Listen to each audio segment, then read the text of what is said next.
पाकिस्तान के senior player Shoaib Malik की world cup में धुआंधार बल्लेबाजी। वर्ल्ड कप की तेज़ तरीन हाफ सेंचुरी बनाकर वर्ल्ड कप में रिकॉर्ड बना डाला है। दोस्तों, अगर आप भी शोएब मलिक की बैटिंग से लुत्फ़ अंदोज़ हुए हैं तो ये वीडियो लाइक कीजिए और चैनल को सब्सक्राइब भी कर दीजिएगा।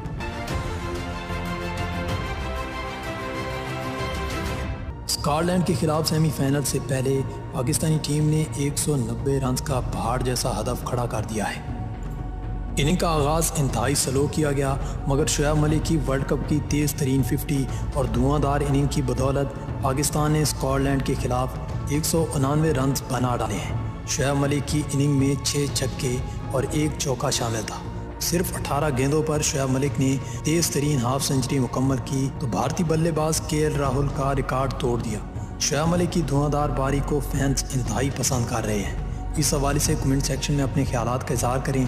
मज़ीद अपडेट्स के लिए हमारा चैनल सब्सक्राइब कीजिएगा। पाकिस्तान जिंदाबाद।